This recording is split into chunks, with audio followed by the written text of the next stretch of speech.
Les récents affrontements dans le territoire de Kalehe, au sud Kivu, ont conduit à des évolutions significatives sur le terrain. Selon des sources locales, les rebelles du M23, soutenus par le Rwanda, ont pris le contrôle de Kalehe Centre et d'Ihouzi après des combats intenses avec les forces armées de la République démocratique du Congo, FARDC. Les autorités congolaises dénoncent cette avancée comme une violation du cessez-le-feu et accusent le M23 de recevoir des renforts. Les combats ont débuté dans la soirée du lundi 10 février 2025, s'intensifiant autour du centre de Kalehe.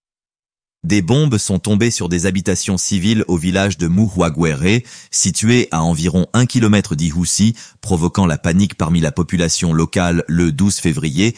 Aux alentours de 8h30, la localité d'Ihouzi est passée sous le contrôle des rebelles du M23 qui ont utilisé des drones pour bombarder les positions des FARDC et de leurs alliés dans la zone.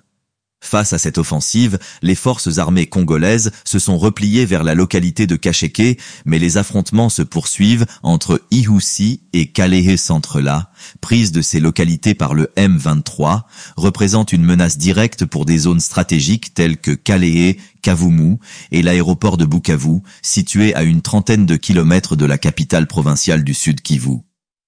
Les autorités locales expriment leur inquiétude face à cette progression rapide des rebelles. Les autorités congolaises ont fermement condamné ces actions, qualifiant la reprise des hostilités de violation inacceptable du cessez-le-feu. Elles accusent le Rwanda de soutenir activement le M23 pour accéder aux richesses minières de la région, des allégations étayées par des rapports d'agences onusiennes pointant un appui militaire rwandais au mouvement rebelle. Le gouvernement congolais considère le M23 comme un groupe terroriste et rejette catégoriquement toute forme de négociation. La situation humanitaire dans la région est alarmante. Les combats ont provoqué des déplacements massifs de population, aggravant une crise humanitaire déjà préoccupante. Les infrastructures locales, y compris les habitations civiles, ont subi des dommages importants en raison des bombardements. Les organisations humanitaires peinent à fournir une assistance adéquate aux personnes déplacées en raison de l'insécurité persistante et des difficultés d'accès aux zones touchées. La communauté internationale a exprimé sa profonde inquiétude face à cette escalade de la violence. Le secrétaire général de l'ONU, Antonio Guterres, a appelé à un arrêt immédiat des hostilités et à une désescalade de la situation. L'Union européenne a condamné l'offensive du M23, exigeant que le Rwanda cesse son soutien aux groupes rebelles et retire ses troupes du territoire congolais. Malgré ces appels, les combats se poursuivent et la situation sur le terrain reste volatile. Les efforts diplomatiques se multiplient pour tenter de trouver une solution pacifique à la crise. Les chefs d'État de la communauté de l'Afrique de l'Est et de la communauté de développement de l'Afrique australe prévoient de se réunir pour discuter de la situation en RDC. Cependant, les tensions entre la RDC et le Rwanda compliquent les initiatives de médiation, chaque partie accusant l'autre de soutenir des groupes armés déstabilisant la région. En réponse à l'avancée du M23, le président congolais Félix Tshisekedi a appelé à une mobilisation générale, exhortant les citoyens à s'enrôler massivement dans l'armée pour défendre l'intégrité territoriale du pays. Cette initiative vise à renforcer les capacités des FARDC face à la menace croissante du M23 et à montrer la détermination du gouvernement à résister à l'agression. La situation reste extrêmement préoccupante, avec des implications potentielles pour la stabilité de toute la région des Grands Lacs. Les observateurs craignent que la poursuite des hostilités n'entraîne une régionalisation du conflit, impliquant davantage de pays voisins et exacerbant les tensions existantes. La communauté internationale est appelée à intensifier ses efforts pour soutenir une résolution pacifique et durable de la crise, tout en répondant aux besoins humanitaires urgents des populations affectées. Les développements récents soulignent la complexité du conflit dans l'est de la RDC, où se mêlent des enjeux ethniques, politiques et économiques. La recherche d'une solution durable nécessitera une approche globale, incluant des réformes de la gouvernance, le renforcement des institutions étatiques, la promotion du dialogue intercommunautaire et une coopération régionale accrue. Sans de tels efforts, la paix et la stabilité resteront hors de portée pour cette région tourmentée.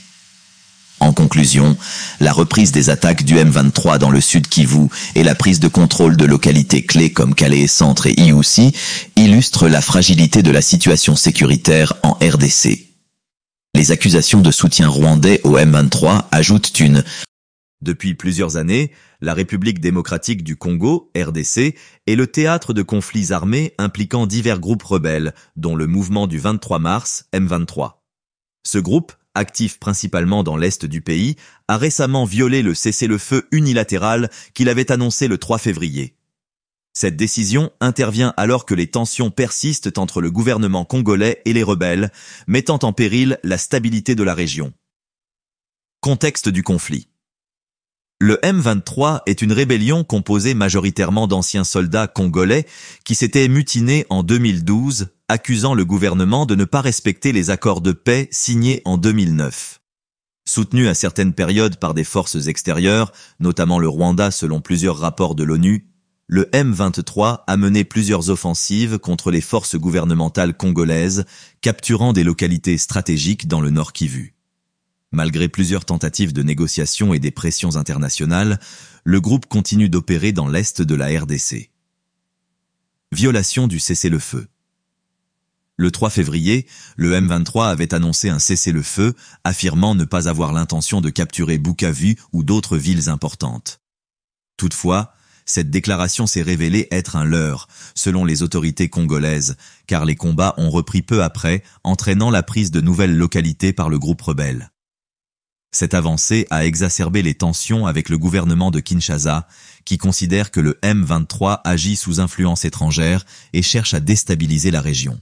Réaction du gouvernement et de la communauté internationale. Le gouvernement congolais a fermement dénoncé cette violation du cessez-le-feu, qualifiant le M23 de force déstabilisatrice et accusant ses soutiens extérieurs d'alimenter le conflit. Kinshasa a également intensifié sa coopération avec les forces régionales, notamment la Communauté d'Afrique de l'Est, EAC, qui a déployé une force militaire pour tenter de restaurer la paix. Par ailleurs, la communauté internationale, y compris l'ONU, l'Union africaine et plusieurs pays occidentaux, a condamné la reprise des hostilités. Les appels à une désescalade et à la reprise des négociations se sont multipliés, mais la situation sur le terrain demeure tendue. Conséquences humanitaires. Le conflit a engendré une crise humanitaire majeure. Des milliers de civils ont été contraints de fuir leur foyer en raison des combats, rejoignant les rangs des déplacés internes déjà affectés par des décennies de violence dans l'est du pays. Les organisations humanitaires peinent à apporter une aide adéquate en raison de l'insécurité croissante, aggravant ainsi la précarité de la population locale. Perspectives d'avenir. Alors que le M23 continue d'étendre son emprise sur certaines zones stratégiques, le gouvernement congolais se retrouve dans une position délicate. Entre pression diplomatique et nécessité de riposter militairement, Kinshasa doit jongler entre des négociations complexes et une lutte armée prolongée. La stabilité de la région dépendra en grande partie de la capacité des acteurs régionaux et internationaux à trouver une solution durable à cette crise qui perdure depuis plus d'une décennie. La situation humanitaire dans la région se détériore rapidement, avec des milliers de civils déplacés en raison des combats. Les habitants de Bukavu et des environs vivent dans la crainte d'une attaque imminente, certains cherchant refuge dans des zones plus sûres ou tentant de traverser la frontière vers des pays voisins. Les tensions restent élevées et la situation évolue rapidement. Les efforts diplomatiques se poursuivent pour trouver une solution pacifique à la crise, mais les perspectives demeurent incertaines. Intensification des opérations du M23 dans le sud Kivu. Une menace persistante pour la RDC. Contexte historique et origine du M23. Le mouvement du 23 mars, M23, est un groupe rebelle actif dans l'est de la République démocratique du Congo, RDC, principalement dans les provinces du Nord Kivu et du Sud Kivu. Formé en 2012 par d'anciens membres du Congrès national pour la défense du peuple, CNDP, le M23 s'est rebellé contre le gouvernement congolais, arguant que les accords de paix signés en 2009 entre le gouvernement et le CNDP n'avaient pas été respectés. Le groupe est principalement composé de Tutsis congolais et a été largement accusé d'être soutenu par le Rwanda, une affirmation que Kigali a souvent niée malgré des preuves accablantes recueillies par l'ONU et d'autres organisations internationales. L'offensive récente du M23 dans le sud Kivu. Après une période de relative accalmie et une brève déclaration de cessez-le-feu, le M23 a intensifié ses opérations militaires dans la province du Sud Kivu. Le 5 février 2025, les combattants du M23 ont pris le contrôle de la ville minière stratégique de Nyabibwe, située à environ 100 km au nord de Bukavu, la capitale provinciale du Sud Kivu. Cette avancée marque les récents affrontements entre les forces armées de la République démocratique du Congo, FARDC, et les rebelles du M23 ont conduit à des évolutions significatives dans le territoire de Kalehe, province du Sud Kivu. Selon des sources locales, le M23 a pris le contrôle de Kalehe Centre et d'Ihoussi après des combats intenses. Les autorités congolaises dénoncent cette avancée comme une violation du cessez-le-feu et accusent le M23 de recevoir des renforts. Le M23, soutenu par le Rwanda, a intensifié ses opérations militaires dans le Sud Kivu, une région déjà marquée par des tensions ethniques et des conflits armés. Les combats se sont concentrés autour de localités stratégiques telles que Nyabibwe, Minova, Kalehe Centre et Ihoussi, des zones riches en ressources minières essentielles à l'économie locale. Les affrontements ont entraîné le déplacement massif de populations civiles, cherchant refuge dans des zones plus sûres ou tentant de traverser les frontières vers des pays voisins.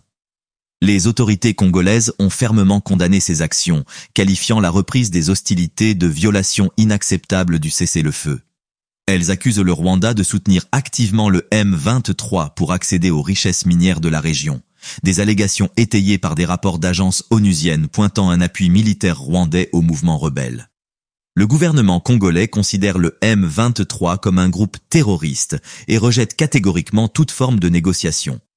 La situation humanitaire dans la région est alarmante. Les combats ont provoqué des déplacements massifs de population, aggravant une crise humanitaire déjà préoccupante.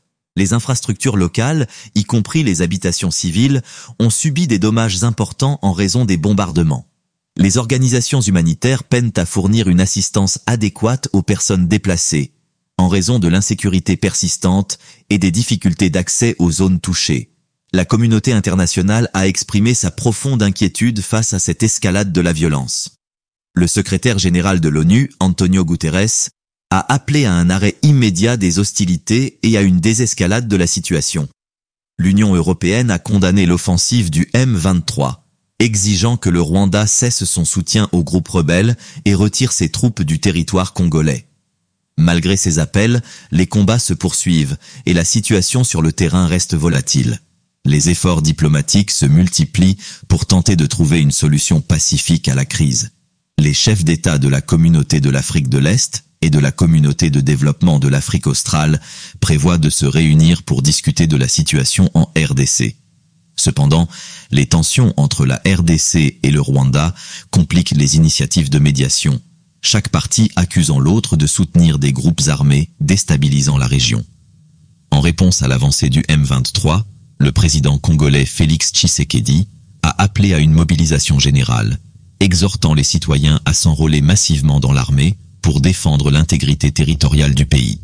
Cette initiative vise à renforcer les capacités des FARDC face à la menace croissante du M23 et à montrer la détermination du gouvernement à résister à l'agression.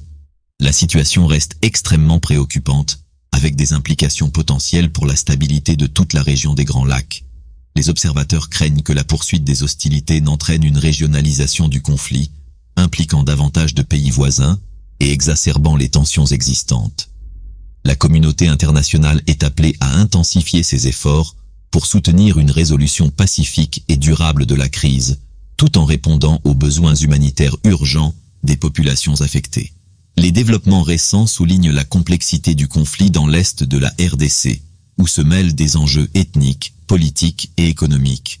La recherche d'une solution durable nécessitera une approche globale, incluant des réformes de la gouvernance, le renforcement des institutions étatiques, la promotion du dialogue intercommunautaire et une coopération régionale accrue. Sans de tels efforts, la paix et la stabilité resteront hors de portée pour cette région tourmentée. En conclusion, la reprise des attaques du M23 dans le Sud Kivu et la prise de contrôle de localités clés comme Kalehe Centre et Ihoussi illustrent la fragilité de la situation sécuritaire en RDC. Les accusations de soutien rwandais au M23 ajoutent une dimension internationale au conflit, compliquant les efforts de médiation. La communauté internationale doit agir de manière décisive pour prévenir une escalade supplémentaire et soutenir les initiatives visant à restaurer la paix et la stabilité dans la région. Le mouvement du 23 mars, M23, un groupe rebelle actif dans l'est de la République démocratique du Congo, RDC, a repris ses attaques dans la province du Sud Kivu après une brève période de calme. Cette montée en puissance des opérations du M23 soulève de nouvelles inquiétudes quant à la stabilité de la région et aux efforts de pacification en cours. Contexte du conflit. Le M23 est un groupe armé principalement composé d'anciens soldats de l'armée congolaise qui se sont mutinés en 2012. Il tire son nom des accords de paix du 23 mars 2009, qu'il accuse le gouvernement congolais de ne pas avoir respectés. Après avoir été défait militairement en 2013 par les forces armées congolaises, FARDC, et la brigade d'intervention de la MONUSCO, le groupe s'est reconstitué ces dernières années et a repris ses offensives, notamment dans les provinces du Nord Kivu et du Sud Kivu. Reprise des attaques dans le Sud Kivu. Après une brève pause dans les hostilités, le M23 a relancé ses opérations militaires dans le Sud Kivu, une province déjà en proie à de nombreuses tensions ethniques et conflits armés. Les combats se sont intensifiés dans plusieurs localités stratégiques, notamment autour des villes de Nyabibwe et Minova, des zones riches en ressources minières et vitales pour l'économie locale. Les habitants de la région rapportent des affrontements violents entre les rebelles du M23 et les FARDC, appuyés par des milices locales d'autodéfense. Les combats ont entraîné un déplacement massif de la population, avec des milliers de civils cherchant refuge dans les zones plus sûres ou fuyant vers les pays voisins comme le Rwanda et le Burundi. Réaction du gouvernement congolais. Le gouvernement de la RDC a condamné cette escalade de la violence et accusé le Rwanda de soutenir activement le M23, une accusation que Kigali rejette systématiquement. Kinshasa a renforcé sa présence militaire dans la région, envoyant des renforts et du matériel pour tenter de contenir l'avancée des rebelles. Le porte-parole de l'armée congolaise a déclaré que les FARDC restaient déterminés à défendre l'intégrité territoriale du pays et à repousser toute tentative d'occupation par le M23. Des frappes aériennes et des opérations terrestres ont été menées pour déloger les rebelles des zones qu'ils occupaient. Conséquences humanitaires. La résurgence du M23 dans le Sud Kivu a aggravé la situation humanitaire déjà précaire dans l'est de la RDC. Les ONG humanitaires signalent une augmentation significative du nombre de personnes déplacées, avec des conditions de vie de plus en plus difficiles. Les camps de réfugiés sont saturés et manquent de nourriture, d'eau potable et de soins médicaux de base. De nombreuses organisations appellent à une intervention urgente de la communauté internationale pour empêcher une catastrophe humanitaire. La MONUSCO, présente en RDC depuis des décennies, a intensifié ses patrouilles et tente de protéger les civils pris au piège des combats. Réactions internationales. La communauté internationale a exprimé son inquiétude face à l'escalade du conflit. L'ONU a appelé à un arrêt immédiat des hostilités et à un retour aux négociations. L'Union africaine et d'autres partenaires régionaux ont également plaidé pour une solution diplomatique, mais les tensions restent vives entre la RDC et le Rwanda. Les États-Unis et l'Union européenne ont condamné la reprise des hostilités et appelé à des sanctions contre les acteurs impliqués dans la déstabilisation de la région. Certains experts estiment cependant que la situation ne pourra être résolue qu'avec un dialogue direct entre Kinshasa et Kigali, ainsi qu'une réforme en profondeur de la gouvernance dans l'est de la RDC. Perspectives d'avenir. La reprise des combats dans le Sud Kivu souligne la complexité du conflit dans l'est de la RDC. Tant que des solutions durables ne seront pas mises en place, notamment une meilleure gouvernance, un renforcement de l'armée congolaise et une coopération régionale efficace, la paix restera difficile à atteindre. Les efforts de médiation en cours devront inclure une prise en compte des revendications des communautés locales, ainsi qu'une meilleure gestion des ressources naturelles, souvent à l'origine des conflits. L'avenir de la région dépendra de la capacité des autorités congolaises et de la communauté internationale à proposer des solutions viables et pérennes. La situation demeure volatile et mérite une surveillance constante pour éviter une aggravation de la crise qui pourrait déstabiliser davantage l'Afrique centrale. Intensification des opérations du M23 dans le Sud Kivu. Une menace persistante pour la RDC.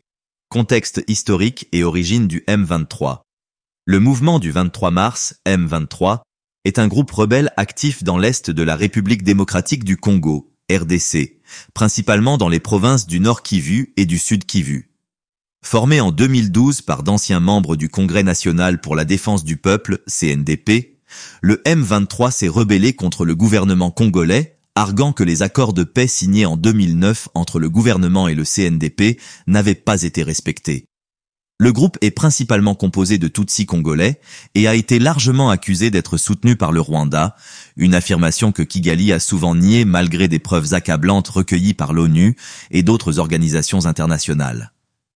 Les activités du M23 ont connu des phases d'intensité variables depuis sa formation. Après une défaite militaire en 2013 et un exil temporaire de plusieurs de ses chefs, le groupe a refait surface en 2021 avec des attaques sporadiques. Progressivement, il a renforcé ses capacités et étendu son influence, menaçant la stabilité de la région et provoquant une détérioration continue de la situation humanitaire. L'offensive récente du M23 dans le Sud Kivu. Après une période de relative accalmie et une brève déclaration de cessez-le-feu, le M23 a intensifié ses opérations militaires dans la province du Sud Kivu. Le 5 février 2025, les combattants du M23 ont pris le contrôle de la ville minière stratégique de Nyabibwe, située à environ 100 km au nord de Bukavu, la capitale provinciale du Sud Kivu.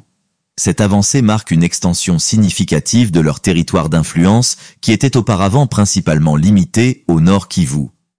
Nyabibwe est une localité clé en raison de ses riches gisements de coltan et d'or, des ressources précieuses qui financent depuis longtemps les conflits armés dans l'est de la RDC.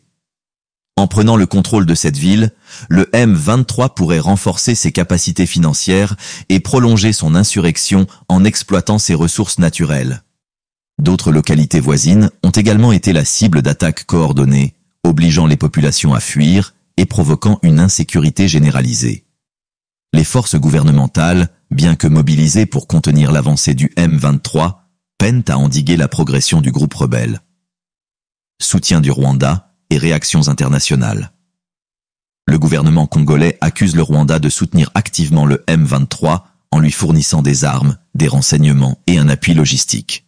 Plusieurs rapports de l'ONU et d'ONG internationales confirment cette allégation, bien que Kigali continue de nier toute implication directe. Face à cette escalade, la communauté internationale a réagi avec inquiétude. La mission de l'Organisation des Nations Unies pour la stabilisation en RDC, MONUSCO, a condamné la prise de Nyabibwe et appelé à une cessation immédiate des hostilités.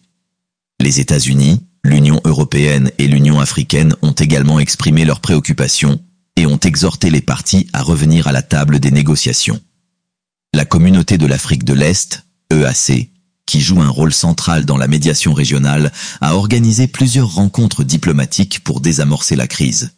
Cependant, les tentatives de négociation restent fragiles et le M23 semble poursuivre ses objectifs militaires malgré les appels à la désescalade. Impact humanitaire et conséquences sur la population. L'offensive du M23 a entraîné une nouvelle vague de déplacements de population. Selon des sources locales et des agences humanitaires, des milliers de civils ont fui Nyabibwe et ses environs pour se réfugier à Bukavu et dans d'autres zones plus sûres. Les camps de déplacés, déjà surpeuplés en raison des conflits antérieurs, peinent à répondre aux besoins croissants en nourriture, en eau potable et en soins médicaux. De plus, les habitants restés sur place vivent sous une menace constante. Des témoignages font état d'exécutions sommaires, d'actes de violence sexuelle et de pillage de biens par les combattants rebelles. Cette situation rappelle les atrocités commises lors des précédentes incursions du M23 dans le Nord Kivu. L'insécurité chronique dans la région empêche également les ONG humanitaires d'accéder à certaines zones, rendant l'assistance aux victimes extrêmement difficile. Le nombre de personnes déplacées pourrait continuer d'augmenter, exacerbant une crise déjà alarmante. Réponse du gouvernement congolais. En réponse à cette avancée, l'armée congolaise, FARDC, a intensifié ses opérations militaires dans la région, avec le soutien de groupes d'autodéfense locaux. Toutefois, les affrontements entre les FARDC et le M23 restent violents, et l'issue du conflit demeure incertaine. Le président de la RDC, Félix Tshisekedi, a appelé la communauté internationale à renforcer la pression sur le Rwanda pour qu'il cesse son soutien au M23. Il a également réaffirmé